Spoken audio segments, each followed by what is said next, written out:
Hey, welcome to the Creepy Villain MMA show. I am your host, Creepy Uncle Nick, and this is the Combat Corner 170-pound tournament champion, Dylan the Villain Peter. Congratulations on the 20-man bracket. He finished number 1. Okay, I would just like to thank my sponsors. Oh yeah, that's right, we're not sponsored yet. Yeah, that's fucking gay. He beat, Rey Mysterio was in his tournament, and also Spider-Man, and he beat them both. Amazing. Yeah. We're going to start off with UFC Live on Versus. Let me rephrase that. We're going to start off with the review of UFC 135, which saw Johnny Bunter Jones take out Rampage, choked him out in the 4th round, but completely dominated him in a devastating fashion. Rampage didn't really do any offense. You know, I mean, Jones kind of came out crawling on his hands and knees, and it was kind of weird from there. Oh, hold on. That looks so beautiful. I don't know if you see that. But Josh Koscheck KO'd Matt Hughes, as both of us thought. Well, no, you actually picked Matt Hughes for some stupid reason. Remember, Rocky told you your face was going to get fucked up. Yeah. Mark Hunt got a really stinky, boring decision over Ben Rothwell. Travis Brown also had a stinky, boring decision over Rob Broughton, the fat guy. Then Nate Diaz fucking kicked Takanori Gomi's ass and armbarred him in the 1st round. That was awesome. But we're going to start off with UFC Live on Versus, which shows between Dominic Cruz, who is the champion right now, going against that man right there, Stephen Struve. Mighty Mouse Johnson. Dominic Cruz is 18-1. And he's got wins over Uriah Faber, Scott Jorgensen, Joseph Benavidez twice, and Brian Bowles, and he's got 1 loss to Uriah Faber.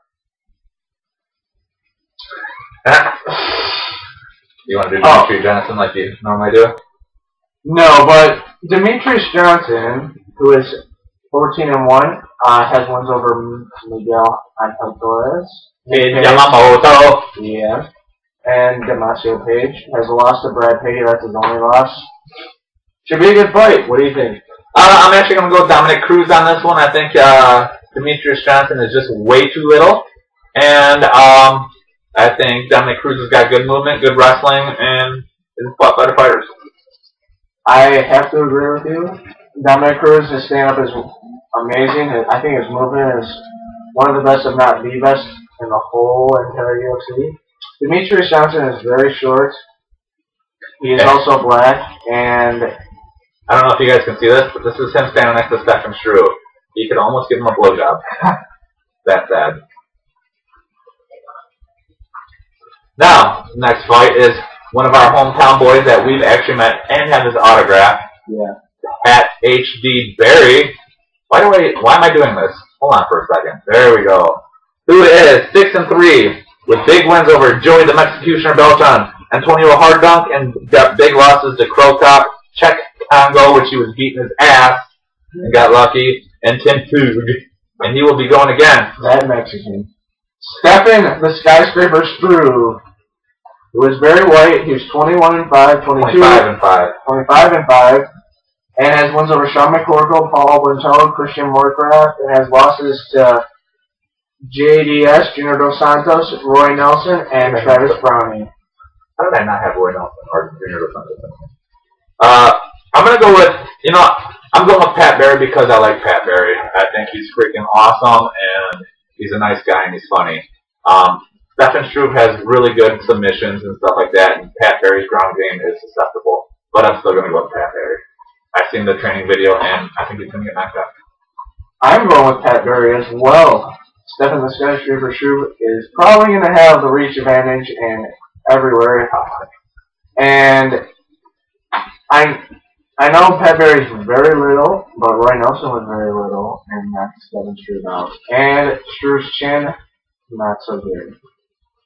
So, and Struve has tall legs. It's going to be easy to be leg kicked. Exactly. So I'm going with Pat Berry on that one too. And I don't really see freaking Pat Berry trying to take him down, and I don't really see Beanpole being able to take Pat Berry down. So it'll be fun to watch, though. It's going to be an entertaining fight, I think. The next fight is one of my most exciting fighters that I like to watch. Anthony Rumble Johnson, as you can see, punching Koscheck in the face. He looks funny there, doesn't he? Koscheck. He's 9-3. He's got big wins over Dan Hardy, Yoshiyuki Yoshida, and Luigi Fioravante. He got losses to Josh Koscheck and Kevin Burns, but he actually revenged that loss to Kevin Burns. He will be going against Charlie Brenneman, who has a huge cut on his face. He has a vagina. Who is 14-2. Has wins over Rick Story, which is a big win for him. Jason High and Amilcar Alves, and has one loss to Johnny Hendricks. He is also the Pros vs. Joe's champion. Yeah. I am going. This was actually tough for me to pick because I kind of like Charlie Brenneman and I like how he pushed the fight against Rick Story. And I don't think he's going to be able to do that against Anthony Johnson. Yeah. Anthony Johnson is huge, and he's a good wrestler, and he's strong, and he's got good stand-up, and I'm going to pick him. I don't know how it's going to happen, but I just know that Anthony Johnson is going to win because he is a bad motherfucker. I'm going with Anthony Johnson because he's black and he can wrestle. What's the with you in that?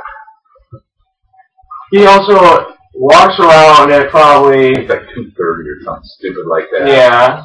And he might have a hard time making. I want him. He better make weight. He better not miss weight like sometimes he usually does. Does he? I thought that was Thiago Alves. That could be. I thought he missed weight a couple times, but I do like Anthony Johnson. He's a good wrestler. Some people would say he lays in praise, but I agree with lay in praise. It's a great strategy to win fights, and I'm gonna have to go with Anthony Johnson. Our next fight is handsome Matt Wyman, as you can see here, submitting Mac Danzig in their first fight. He is 13-6 with wins over Cole Miller, Mac Danzig, and Shane Nelson. He's got losses to Dennis Seaver, Stan Stute, and Jim Miller. He is going against Mac Danzig, who you can see they're protesting the stoppage. Who's got blower's cramp? Raise your hand. Who is 21-8-1, who has wins over Joe Stevenson, where he knocked him out, Justin Buttholes, and Mark I was going to say that too, Justin Buttholes. And losses to Matt Wyman, Jim Miller, Josh Neer, and our boy Clay Guida. Believe it or not, Mac Danzig has only won 2 of his last 6 fights. He's on a serious downslide. He's won 1 fight in a row, but man, he's just been getting his butt kicked lately. Yeah. This one was a little bit tough for me to pick because for me, handsome Matt Wyman is, I don't know why I have to call him handsome. Matt Wyman is kind of hit and miss. Sometimes he looks awesome. Sometimes not so much. I'm picking Matt Wyman anyways because he beat him once and Mac Danzig likes to complain like, oh, I didn't tap him. Tommy Spear didn't tap me. Matt Wyman didn't tap me. Actually, that was C.D. Dalloway that did that against Tommy Spear, wasn't it? But he still complains too much. Yeah, I'm going with Matt Wyman too. His last outings against Cole Miller was impressive, and against Dennis Seaver, which I kind of thought both of us thought that he won. So I'm going with Wyman too. I think he's just overall improved his MMA game. Yeah, and I tell you, he's really been going to be fun to watch. I think he's starting to get to be a pretty good all-around mixed martial artist. And I think he's going to start giving people a lot more problems. Alright, that does it for this episode of the UFC 11 vs. 6. This one was short and sweet. Look at that beautiful eye. No means no, man. Yeah. But, we'll see you next time for UFC 11 vs. 6. The reason why we're doing 2 shows today is because I'm going on a cruise and I will not be able to do a show next week. So we're going to knock them out now. Peace, motherfucker.